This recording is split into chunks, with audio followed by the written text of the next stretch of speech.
Today marks just over a century since July 19th, 1919 race riot in Washington, D.C. Now, this major riot sparked after months of built-up racial tensions, with black people being attacked and arrested under all simply for defending themselves.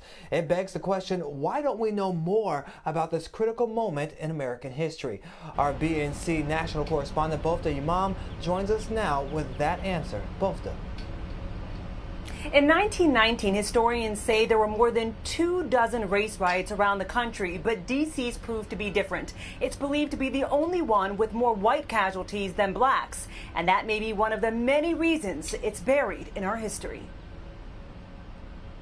They're trying to cut off avenues of approach. Historian Carol Gibbs says the defensive blockade protecting D.C.'s prosperous black LaJoy Park neighborhood marks the epicenter of black resistance in the July 19, 1919 riot. Black military veterans coming back from the war actually were on rooftops. They were on throwing bricks. If they didn't have rifles, then they were or pistols, then they were throwing bricks. Weeks leading up to it, the press stoked anger and fears about black men assaulting white women in D.C.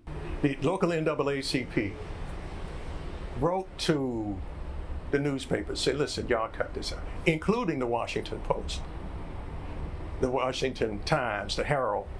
Stop these inflammatory headlines or there's going to be trouble. They didn't pay attention. They were making money. This is one of the bound original Evening Star volumes.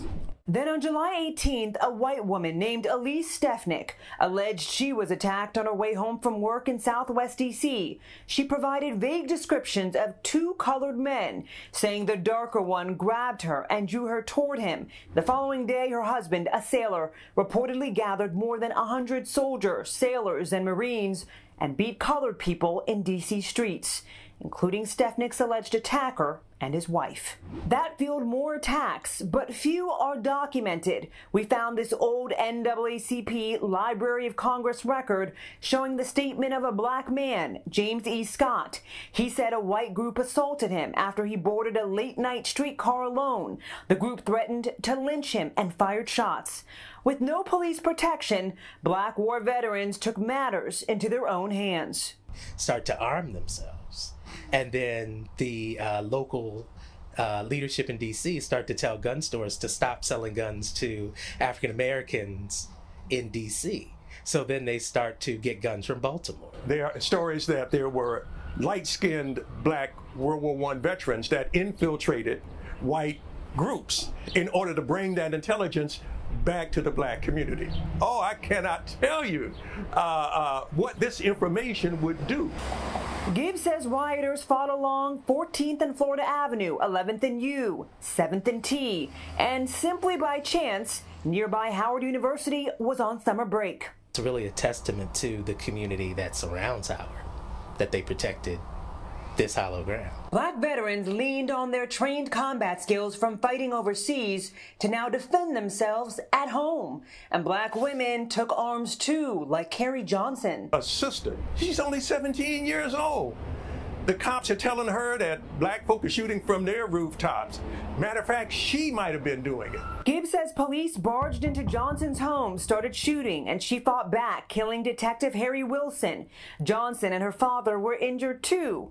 Ultimately, charges were dropped based on self-defense, another victory for the black community. That's why you really don't hear about it. It doesn't really fit into the helpless victim narrative that African Americans are sometimes painted in when you talk about American history. History that the government wanted swept under the rug, but allies of racial justice like Howard University's president, a white man, wrote a letter months after the riot. He stressed the cause, old racial hatred and new jealousy over the undeniable success of colored troops in World War I. Nobody else was writing about it, so I wasn't going to not write about it because I was white. I mean, I felt like white people needed to know about it as much as black people, maybe even more. Former Washington Post reporter Jefferson Morley says the end of the riots did lead to one major reform effort: new gun control laws aiming to keep guns from blacks. Morley says unsung heroes like civil rights activist Osceola McCain and Boston newspaper editor Monroe Trotter deserve to be recognized in American history. 1919 was the collision of black political aspiration and these white supremacist forces represented by Jim Crow and President Woodrow Wilson. You know, 100 years later, black aspiration is strong. Kamala Harris has been elected vice president. And you have a white backlash, a violent white backlash, which says this is intolerable to us. And so the same thing happens.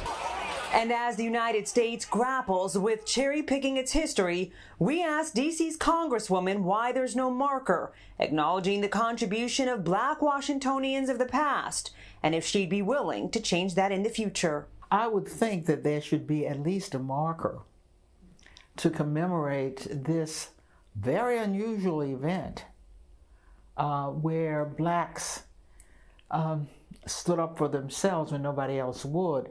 Seems to me it's the kind of marker that would be particularly appropriate today when we're trying to get statehood, to say, look, we defended ourselves when nobody would. Now we're using the legislature to defend ourselves. Let's remember when we were defenseless. So you may be wondering what helped end the race war here in D.C. It was a combination of federal troops coming in and also a rainstorm that kept people inside. As for the accuser, Elise Stefanik, Morley says she later recanted her story. Shannon?